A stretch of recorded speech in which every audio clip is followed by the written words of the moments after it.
कहानी की शुरुआत में हमें बताया जाता है कि हमारी दुनिया में इंसान और जादूगर एक साथ रहा करते थे, लेकिन एक दिन जादूगरों ने इंसानों से जंग छेड़ दी। इस जंग में जादूगरों ने अपने बहुत से जादुई जीव और दानवों को युद्ध में उतार दिया, जिसकी वजह से इंसान बहुत ही आसानी से मारे जाने लगे। जादूगरों के राजा ने जब सभी इंसानी राजाओं को हरा दिया तो उसका सामना किंग यूथर नाम के एक राजा से हुआ। किंग यूथर के पास एक्सकैलिबर नाम की एक जादुई तलवार थी, जिसकी मदद से उन्होंने जादूगरों के राजा को बहुत ही आसानी से हरा दिया और जादूगरों के हारते ही दुनिया में एक बार फिर से शांति कायम हो गई। हालांकि इस युद्ध की वजह से किंग यूथर की सेना बहुत ही ज्यादा कमजोर हो चुकी थी और अब तक उनके बहुत से सैनिक भी मारे जा चुके थे। इस मौके का फायदा उठाकर किंग यूथर का भाई नेम्ड वॉटिजर्न अपनी सेना लेकर वहां आ जाता है। दरअसल वॉटिजर्न कैसे भी करके अपने भाई का राज्य हड़पना चाहता था ताकि वो खुद उसकी जगह राजा बन सके, पर उसे अच्छे से पता था कि जब तक उसके भाई यानी यूथर के पास जादुई तलवार है तब तक वो उसका कुछ भी नहीं बिगाड़ सकता। इसलिए वॉटिजर्न शैतान से एक डील करता है। इस डील के चलते वॉटिजर्न अपनी पत्नी की हत्या करके उसे शैतान की बलि चढ़ा देता है। ये करते ही वो खुद एक शैतान यानी कि नाइट डीमन में बदल जाता है, जिसके पास इतनी शक्तियां थी कि वो किंग यूथर को आसानी से हरा सकता था। लेकिन यूथर को इस बात का पहले ही पता चल चुका था कि उसका भाई एक शैतान में बदलकर उसे मारने आ रहा है। इस पर यूथर अपनी पत्नी और बेटे को लेकर वहां से भागने लगते हैं, लेकिन रास्ते में उनका सामना नाइट डीमन से हो जाता है, जो एक ही बार में यूथर की पत्नी को जान से मारने के बाद उसके बेटे को भी मारना चाहता था। और उसके ऐसा कर पाने से पहले ही किंग यूथर अपने बेटे को एक नाव में बैठाकर दूर भेज देते हैं, जिसके बाद वो अपनी एक्सकैलिबर तलवार लेकर नाइट डीमन से फाइट करने लगते हैं। इसी के साथ ये सीन यहीं पर कट हो जाता है। फिर हमें कुछ सालों बाद का समय दिखाया जाता है, जहाँ हम ये जान पाते हैं कि किंग यूथर को डीमन नाइट ने मार दिया था, मगर उनका बेटा अब भी जिंदा होता है, क्योंकि वो नदी में बहते हुए लंदन सिटी की कुछ महिलाओं को मिल गया, जिन्होंने उसे ऑर्फन हाउस में भेज दिया। दूसरी तरफ वॉटिजर्न ने अपने भाई को मारने के बाद खुद को नया राजा बना लिया था और उसके राज्य के लोग उससे बहुत ज्यादा डरा करते थे, क्योंकि वॉटिजर्न एक बुरा राजा था। वहीं उसने उस टावर का रिकंस्ट्रक्शन भी शुरू करवा दिया होता है, जिसकी मदद से जादूगरों के राजा को शक्तियां मिला करती थी, जिसका मतलब साफ है कि अगर ये टावर बन के तैयार हो गया तो जादूगरों को उनकी शक्तियां वापस मिल जाएंगी और ऐसा होते ही इंसानों और जादूगरों के बीच फिर से युद्ध शुरू हो सकता है। लेकिन वॉटिजर्न को इस बात का कोई डर नहीं होता कि इंसानों और जादूगरों में दोबारा से जंग शुरू हो सकती है, क्योंकि वो खुद भी जादूगरों के साथ काफी सालों तक रहा था, इसलिए उसे भी छोटा मोटा जादू करना आता था। वॉटिजर्न उस टावर को दोबारा बनवाकर उसकी जादुई शक्तियों को हासिल करके दुनिया का सबसे शक्तिशाली इंसान बनने का सपना देख रहा होता है। इधर लंदन सिटी में किंग यूथर का बेटा आर्थर, जो बचपन से ही गलत संगत में फंस गया था, वो छोटी मोटी चोरियां करके अपना गुजारा किया करता, लेकिन उसके दिल में कहीं न कहीं इंसानियत बाकी होती है, इसलिए वो चोरी के पैसों से गरीबों की मदद भी किया करता। इसी तरह 20 साल बीत जाते हैं और अब आर्थर भी बड़ा हो चुका होता है, जबकि दूसरी तरफ वॉटिजर्न का डार्क टावर भी ऑलमोस्ट बनने ही वाला था। इस टावर के बनने के चक्कर में उनके राज्य की एक नदी सूख जाती है। नदी का पानी सूखते ही वॉटिजर्न के सैनिकों को पत्थर की एक मूर्ति मिलती है, जिसमें तलवार कड़ी हुई थी। ये देखते ही वो सभी उस तलवार को निकालने की कोशिश करते हैं, लेकिन कोई भी उस तलवार को नहीं निकाल पाता, यहाँ तक कि वॉटिजर्न भी नहीं। तब वॉटिजर्न के आदेश पर आसपास के गाँव और शहरों के लोगों को वहाँ बुलाया जाता है ताकि वो लोग भी उस तलवार को निकालने की कोशिश करें, लेकिन अब तक कोई भी उस तलवार को निकालने में सफल नहीं हो पाया था। फिर एक दिन वॉटिजर्न के सैनिकों से आर्थर की बहस हो जाती है, इसलिए वो सैनिक आर्थर को बाकी अपराधियों के साथ पकड़कर उसे अपने राज्य ले आते हैं,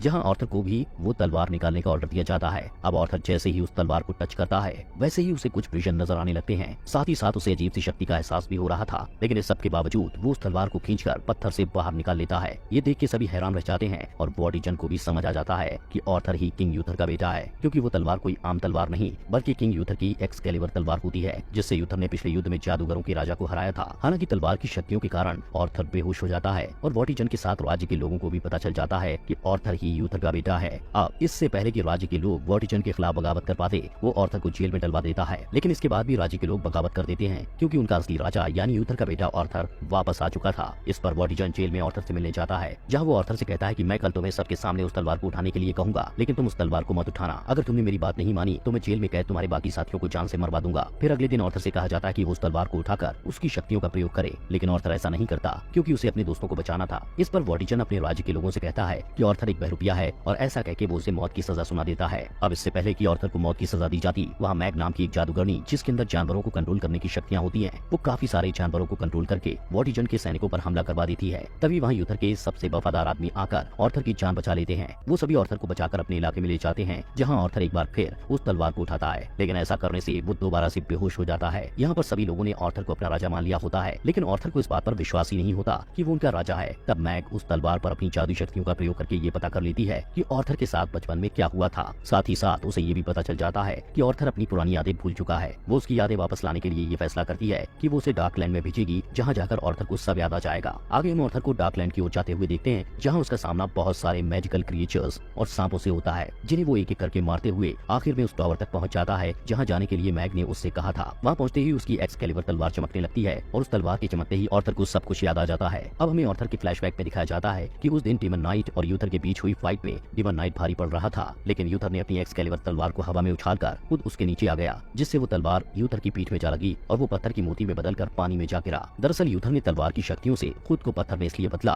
ताकि वो तलवार डीमन नाइट को न मिल सके, और इस पूरी घटना को छोटा ऑर्थर एक नाव में बैठकर देख रहा था। इसी के साथ ऑर्थर का फ्लैशबैक खत्म होता है और हम प्रेजेंट टाइमलाइन में ऑर्थर के हाथों में उस तलवार को देखते हैं। अब नेक्स्ट सीन में मैग और ऑर्थर जब वापस आ रहे होते हैं तो मैग ऑर्थर से बताती है कि जादूगर और इंसान हमेशा से साथ रहा करते थे, लेकिन तुम्हारे पिता के भाई यानी वॉटिचन ने जादूगरों के राजा को इंसानों के खिलाफ भड़काकर युद्ध शुरू करवा दिया, क्योंकि वॉटिचन खुद अपने भाई की जगह राजा बन सके। तब जादूगरों के राजा ने उस टॉवर की शक्तियों को अनलॉक करके इंसानों के खिलाफ हुए सभी युद्ध को जीत लिया, लेकिन आखिर में किंग यूथर ने उस जादूगर को हरा के उसके डार्क टॉवर को ही नष्ट कर दिया, क्योंकि उसकी काली शक्तियां उसी डार्क टॉवर से आती थी। किंग यूथर इतने पर ही नहीं रुका, बल्कि उसने अपनी एक्सकैलिबर तलवार को अपने खून से जोड़ दिया, यानी अब वो तलवार उसके ही वंशज के लोग कंट्रोल कर पाएंगे। जैसे किंग यूथर के बाद ऑर्थर ही उस तलवार को इस्तेमाल कर पाएगा और उसके बाद ऑर्थर का बेटा। मैग आगे बताती है कि वॉटिचन उस डार्क टॉवर को और भी ज्यादा ऊंचा करवा रहा है, और वो टॉवर जितना ऊंचा होगा वॉटिचन की शक्तियां भी उतनी ही ज्यादा बढ़ती जाएंगी। इसलिए हमें समय रहते वॉटिचन को रोकना होगा, वरना बाद में उसे एक्सकैलिबर तलवार से भी नहीं रोका जा सकता। जिसके बाद ऑर्थर और उसके साथी ब्रिटेन देश के एक पावरफुल फैमिली के लोगों से मिलते हैं, जिनके पास बहुत सारे पैसे, हथियार और एक मजबूत आर्मी भी थी।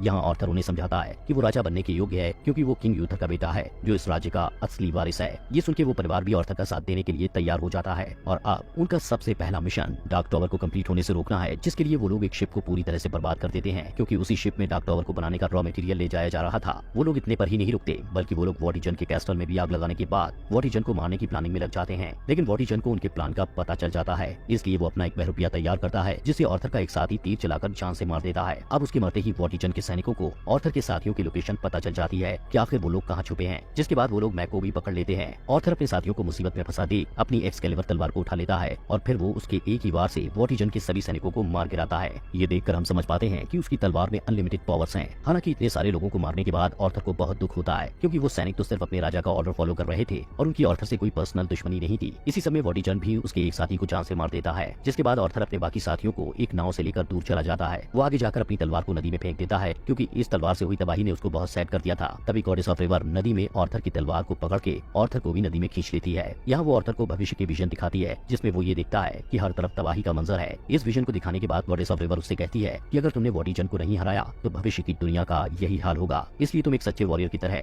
वॉटिचन से युद्ध करो और उसे हराकर दुनिया में शांति कायम करो। ये सुन के ऑर्थर दोबारा से अपनी तलवार उठा के जंगल की तरफ जाता है, जहाँ उसके साथी बताते हैं कि राज्य की जनता अब भी तुम्हें ही अपना राजा मानती है। पर उसी समय वॉटिचन की आर्मी का एक कमांडर ऑर्थर से बताता है कि मैग अब भी वॉटिचन के कब्जे में है, जिसे छोड़ने के बदले वॉटिचन ने तुम्हारी तलवार मांगी है। तब ऑर्थर मैग को बचाने के लिए अपनी एक्सकैलिबर तलवार वॉटिचन के कमांडर को दे देता है, जिस पर मैग को छोड़ दिया जाता है। इसलिए अब मैग वापस आते ही ऑर्थर के ऊपर एक प्रोटेक्टिव स्पेल करती है, ताकि मैग के द्वारा कंट्रोल किए हुए एनिमल्स उसे कोई नुकसान न पहुंचाएं। जिसके बाद ऑर्थर वॉटिचन के कैसल में उसका सामना करने जाता है, जहां वॉटिचन को पूरा भरोसा था कि वो अपनी तलवार के बिना उसका कुछ नहीं बिगाड़ सकता। उल्टा वो ऑर्थर को उसकी ही तलवार से मारने की कोशिश करता है। पर उसी समय मैग अपने जानवरों, पक्षियों और विशालकाय सांपों को कैसल में भेज देती है, जो वहां जाते ही वॉटिचन पर हमला कर देते हैं। तब वॉटिचन एक्सकैलिबर तलवार से एक सांप के ऊपर वार करता है, जिससे वो तलवार एक पिलर में फंस जाती है, और अब उस तलवार को सिर्फ ऑर्थर ही निकाल सकता था। वहीं दूसरी तरफ मैग के विशालकाय सांप और ऑर्थर के बाकी साथी कैसल में हर तरफ तबाही मचा रहे थे। ये देखकर वॉटिचन समझ जाता है कि वो उनका सामना नहीं कर सकता, इसलिए वो पिछली बार की तरह केव में जाकर दोबारा से डीमन नाइट में बदल जाता है। इसके कुछ देर बाद ऑर्थर भी एक्सकैलिबर तलवार को पिलर से निकाल के और वॉटिचन के साथियों को मारते हुए आखिर में डीमन नाइट से फाइट करने लगता है। इस फाइट में डीमन नाइट, जो आर्थर पर भारी पड़ रहा था, वो उससे कहता है कि may the sword belongs to me,